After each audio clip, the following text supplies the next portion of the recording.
Isi sosiologi. Yang pertama, penelitian adalah kegiatan sistematis untuk memperoleh fakta dan solusi masalah sosial. Pembahasan, fakta adalah data nyata yang diperoleh dari penelitian untuk menjawab masalah. Nomor 2, penelitian eksploratif bertujuan untuk menemukan sesuatu yang baru. Pembahasan, eksploratif berasal dari kata eksplorasi yang berarti pencarian hal baru.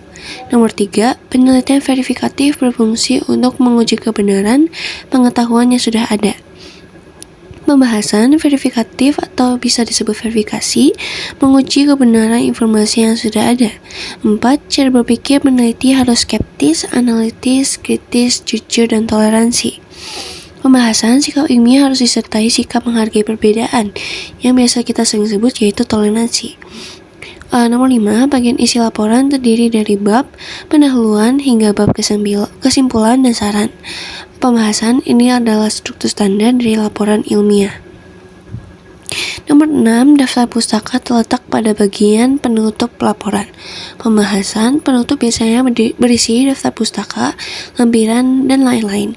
Nomor 7, bagian awal, laporan yang berisi tujuan dan ucapan terima kasih disebut sebagai kata pengantar. Pembahasan kata pengantar berada di sebelum isi utama laporan. Nomor 8, statistik digunakan untuk menguji hipotesis dalam penelitian. Pembahasan statistik membantu membuktikan dugaan ilmiah yang bisa kita sering sebut sebagai hipotesis. Nomor 9, coding adalah proses mengelompokkan jawaban responden ke dalam bentuk kode. Pembahasan coding dilakukan pada jawaban kualitatif agar bisa dianalisis. Nomor 10, hipotesis adalah dugaan sementara yang harus diuji melalui penelitian. Pembahasan penelitian bertujuan untuk menguji kebenaran di dalam sebuah hipotesis. Nomor 11, penelitian yang menjelaskan hubungan antar variabel disebut penelitian eksplanasi. Pembahasan eksplanasi yang disebut penjelasan umumnya menjelaskan hubungan sebab dan akibat. 12, penelitian yang menggunakan data berupa angka disebut penelitian kuantitatif. Pembahasan ciri khas penelitian kuantitatif adalah data numerik. 13, langkah pertama dalam penelitian sosial adalah menentukan topik penelitian. Pembahasan topik adalah fokus awal sebelum tujuan dan rumusan masalah.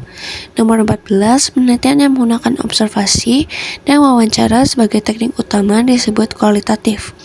Pembahasan penelitian kualitatif mengandalkan data non-numerik.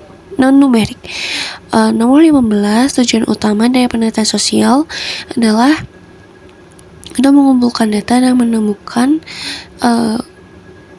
fenomena atau pengetahuan baru. Pembahasan karena tujuan utama dari penelitian sosial ini adalah menemukan sebuah pengetahuan. Penelitian survei adalah angket atau kuesioner. Pembahasan survei mengumpulkan data melalui angket. 17, penelitian tidak diperkenankan melakukan manipulasi data apabila hasil tidak sesuai harapan. Pembahasan manipulasi data melanggar di dalam etika ilmiah. Nomor 18, data primer diperoleh secara langsung dari subjek penelitian melalui observasi, wawancara, atau survei. Pembahasan survei merupakan metode pengumpulan data primer.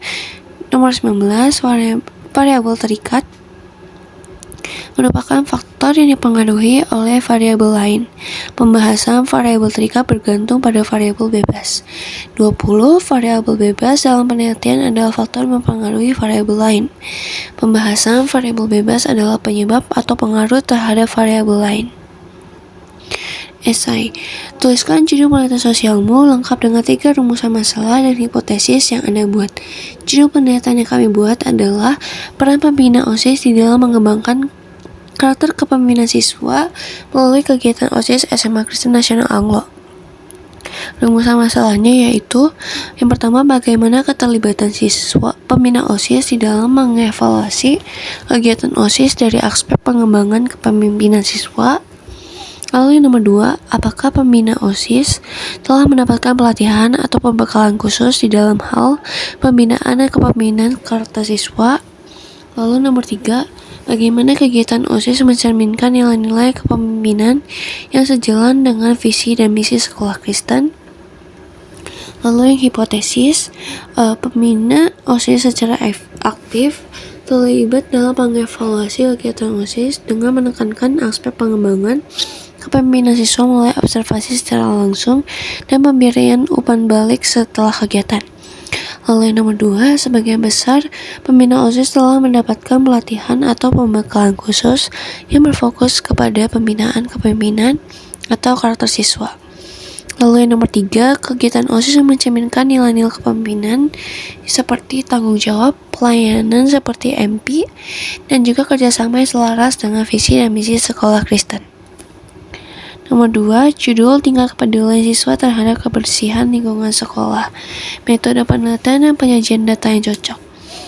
Metode penelitian yang cocok yaitu metode kuantitatif dengan pendekatan survei. Alasannya karena penelitian ini ingin mengukur tingkat kepedulian yang dapat dikumpulkan melalui angket, kuesioner, dan diolah menjadi data numerik. Teknik pengumpulan data yang digunakan yaitu menggunakan angket tertutup, skala Likert, dan observasi langsung terhadap perilaku kebersihan siswa.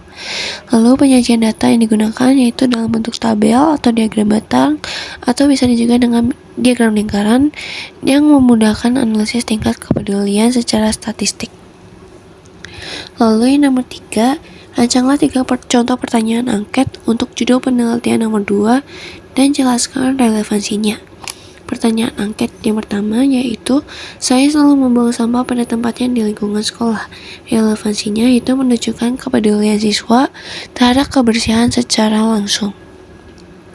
Lalu yang nomor 2, saya sering mengikuti kegiatan kerja bakti atau bersih-bersih di sekolah. Relevansi yaitu mengukur partisipasi aktif siswa dalam menjaga kebersihan. Saya merasa terganggu jika melihat sekolah yang kotor. Relevansi menggambarkan tingkat kesadaran dan kepekaan siswa terhadap kebersihan lingkungan.